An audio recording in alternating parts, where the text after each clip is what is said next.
আসসালামু আলাইকুম। আমি সাংবাদিক মোহাম্মদ জহুরুল ইসলাম, দৈনিক আকাশ জমিন পত্রিকার। দিগনগর আজকে একটা ভয়াবহ দুর্ঘটনা ঘটে গেছে। ডাব চুরি করা কেন্দ্র করে ডাব গাছের মালিককে চোররা মেরে ফেলেছে। সে ব্যাপারে দুজন আসামি অ্যারেস্ট হয়েছে। আমরা এ ব্যাপারে কিছু লোকের সাথে কথা বলবো। জান্না ভাই, হ্যাঁ ভাই, এই যে যে দুইজন আসামি ধরছে, মানে মূল কাহিনীটা কি একটু বলেন তো? ওই নাইকেল গাছে নাইকেল চুরি করার গেছিল, তারপরে নিচে ধরছে। তার নাম দুজন নাম মানে গাছের মালিকরে মাইরে ফেলাইছে তো? মালিক মাছের ধরছিল প্রথম, তার ছেলে ধরছিল, তারে আঘাত করছিল বুকে আঘাত করছিল। সে গাছের মালিককে বুকে আঘাত করছে, সে হসপিটালে মারা গেছে। মারা গেছে। ভাঙা মতো নেওয়ার হয় নাই, ভাঙা মতো নিতে পারে নাই। আচ্ছা, যে মারা গেছে ওই ব্যক্তির নাম কি? মোহাজ্জেল শিকদার। মোফাজ্জল শিকদার। আর এই যে দুজন আসামি ধরা পড়ছে, এদের নাম কি? এর নাম হলো, একজনের নাম হলো মুন্না ফকির, মুন্না ফকির। আর একজনের নাম হলো কি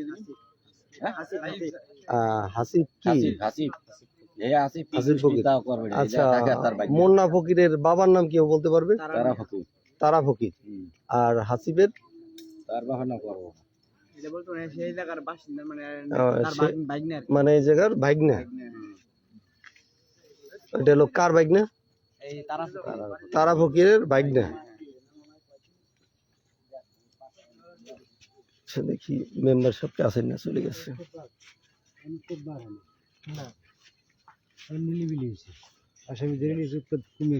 আপনি কিছু কথা বলেন। হচ্ছে আমাদের 5 নং ওয়ার্ডের মেম্বার আব্দুল হক শাহ হাওলাদার এবং বিএনপির দিগনগর ইউনিয়নের সাধারণ সম্পাদক। কাকা, আজকে এই যে ঘটনাটা ঘটছে, এর কি কি জানতে পারলেন আপনি ঘটনাস্থলে এসে? আমি জানতে পারলাম মোফাজ্জল শিকদার ওনার গাছে ডাব চুরি করতে আসছিল, মুন্না সহ আরো 3-4 জন। ওই পাশের বাড়ির একজন ওই ডাব ফেলানোর শব্দ পাইয়া ওই চিৎকারি দেয় বা ডাক দেয়। তাই মোফাজ্জল শিকদার আগাই গেলে ওই ওখানে যাইয়া ডাব দেখতে পায় এবং মুন্না নামে যে ডাব চোর তাকে ওইখানে নিচে হয়ে শুয়ে থাকতে দেখে আর কি, যাতে না দেখতে পারে। গাছের উপরে শুয়েছিল। হ্যাঁ, এরপরে মোফাজ্জল শিকদার দড়াই ধরলে এই দুই ধস্তাধস্তি হয়। এরপরে তার ছেলে যায়, এই ধস্তাধস্তির এক পর্যায়ে ছুটে যায়, কিন্তু পরে গ্রামবাসীর সহযোগিতায় ধইরা ওই মুন্নাকে এবং আর একজন কাজে ধরছে হাসিব, দুজনকে ধইরা আটকে রাখে। আটকায় রাখার পরে পুলিশে খবর দেয়, খবর দিলে পুলিশ আইসা এরা দুজনকে নিয়ে যায় এবং পরবর্তীতে আমরা শুনতে পারি যে মোফাজ্জল শিকদারে সে নিজে নাকি বইলে গেছে যে আমার মুন্না কেউ না দেশে। সেই পরিপ্রেক্ষিতে ওনারে বাঙ্গা হাসপাতালে নেয়।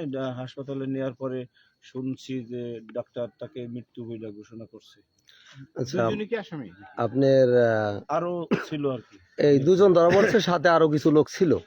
তা আপনার মুন্না ফকির হচ্ছে তারা ফকিরের ছেলে, আর ওই যে আরেকজন যে হাসিব, ওর পিতার নাম কি কেউ কি বলতে পারবে? তারা ফকিরের ভাইগনা, মামা বাড়ি থাকে, এটা বলতে পারেন আর কি। তবে এরা এলাকার এই যে মানে চুরি ছেচলের সাথে এলাকাবাসী সবাই জানে এরা চুরির সাথে জড়িত। বিভিন্ন ধরনের ডাব, তারপরে নাইকেল, তারপরে সুপারি টুপারি এগুলা চুরি করে, হাঁস মুরগি চুরি করে এবং বাবা গাদার সাথেও সম্পৃক্ত এরা। মানে এবং এই পর্যন্ত আমি 2-3টা বিচারের সাথে মানে অপকর্মের বিচারের সাথে ছিলাম, কিন্তু কিছু সংখ্যক লোকজনের সহযোগিতায় এরা পার পেয়ে যায়। এদের গোষ্ঠী বা অন্যান্য কিছু 2-1 মাতুবারের সহযোগিতায় পিছনে 2-3টা দরবার আমি ছিলাম, কিন্তু তাদের সহযোগিতায় এরা মানে প্রমাণের অভাবে ছাড়া পেয়ে যায়। কিন্তু এইবার আর ভাগ্য খারাপ, বিদায় আর ছাড়া পেয়ে ধরা পড়ে গেছে। তাই আমি এর দৃষ্টান্তমূলক শাস্তি দাবি করি 5 নম্বর ওয়ার্ডের মেম্বার হিসেবে, এবং এদের সাথে যারা জড়িত আছে এবং যাতে প্রশাসনিকভাবে এদের যারা সহযোগিতা করে এই চোরের মানে করে দেয়, ছাপাই গিয়ে নিয়ে যায়, এদেরও একটা মানে যারা এদের শেল্টার দেয় আর কি, এদেরও হয়তো আইনে অনেক কোনো সুবিধা অসুবিধা থাকলে যাতে প্রশাসনের কোনো ব্যবস্থা নেয় আর কি। এই মানে 5 প্রিয় নম্বর ওয়ার্ডের দেশবাসী, মেম্বার হিসেবে আপনারা শুনলেন জনগণের পক্ষ থেকে এরকম একটা দাবি আমি করছি আর 5 কি। নং দিগনগর ইউনিয়নের 5 নং ওয়ার্ডের মেম্বার আব্দুল হক সাহেব, তার উপস্থিতিতে সে যে অবস্থান পেয়েছে সে তার বক্তব্য প্রকাশ করলো। আশা করি সকলেই এই ঘটনার তীব্র নিন্দা এবং প্রতিবাদ জানাবেন। যারা অপরাধী এদের যাতে দৃষ্টান্তমূলক শাস্তি হয়। এরা বিভিন্ন দিন যাবতী এই অপকর্মের সাথে জড়িত। এরা ডাব চুরি করতে এসেছিল এবং গাছের যে মালিক তাকে আঘাত করে, সে তাকে হসপিটালে নেওয়া অবস্থায় মারা যায়। হসপিটালে ঘোষণা হয়েছে সে মারা গেছে এবং 2 জন আসামি ধরা পড়েছে। এদের যারা সর্বদিক দিয়ে সার্বিক দিক দিয়ে সহযোগিতা করে এদের সহ দৃষ্টান্তমূলক শাস্তি দাবি করেছেন আমাদের মেম্বার সাহেব সহ এলাকাবাসী সহ এলাকাবাসী এবং এলাকাবাসীদেরও। আপনি যা দেখছেন এবং যা পাইছেন আপনি একটু আপনার কথাগুলো বলেন। এটা হচ্ছে এটা হচ্ছে দিগনগর ইউনিয়নের দিগনগর গ্রামে, মকসিদপুর উপজেলা, গোপালগঞ্জ জেলায়। কাকা, আপনি কি দেখতে পাচ্ছেন এখানে এসে একটু বলেন।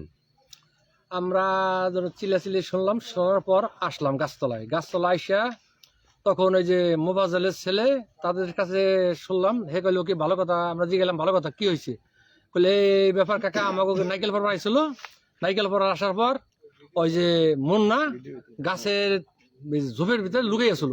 তখন আমার বাবা যখন চুল ধরে উড়ানোর পর তখন সোজা কথা আমার বাবা জড়াই ধরার পর কুস্তা কুস্তে, তারপর আমিও ধরার পর হাসমাস আমার বাপের আঘাত করার পর তখন আমার বাবা ছেড়েছে, আমার বাবার যায় তখন বাবারে নিয়ে যাই না, নিয়ে আসার পর তখন সোজা কথা আর মুন্না ওরা চলে যায়।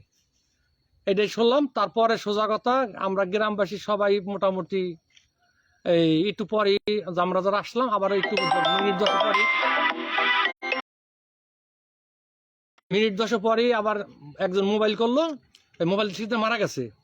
আর এই মারা যাওয়ার পর তখন আমরা মোটামুটি এই যে চোরের বাড়িতে গেলাম, বাড়ি যাইয়া বললাম কি হয়েছে দিকে আইডি, তখন যাই দেখি তারা ওই যে মোবাইল চালাইতেছে, চালানোর পর আস্তে আস্তে আমরা আনার পর সোজা আসে ওই মৃত্যুর কথা শুনি আশেপাশে 2টারে আটকানোর পর আর তারপরে এলো ওরা সোজা কথায় নাইকেল ডাব সুপারি সোজা কথা হাঁস মুরগি কিছুই হইতো না সব, এবং এরা পার পাই দিত এলাকার কিছু কিছু সোজা কথা ধরলো কইতো কি ভালো কথা গাছতলায় ধরছো নাকি এবং ওরা চোর নাকি ধরছো নাকি।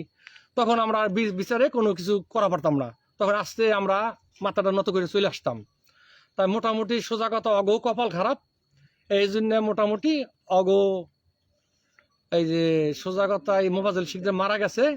আমরা আইন প্রশাসনের কাছে দাবি করি সোজা কথা অগো সোজা কথা ফাঁসি একদিন ফাঁসি হয়, ন্যায্য বিচার চাচ্ছেন আর কি। বিচার। হ্যাঁ, গ্রামীণ এলাকা গ্রামীণ এলাকার মানুষ সবাই ন্যায্য বিচার চায়। আর যারা মনে করেন এইগুলা সহযোগিতা করে তাদের যদি কোনো বিচার আওতায় আনা যায় তাদেরও এই জন্য আমরা আইন প্রশাসনের কাছে আমরা অনুরোধ জানাই।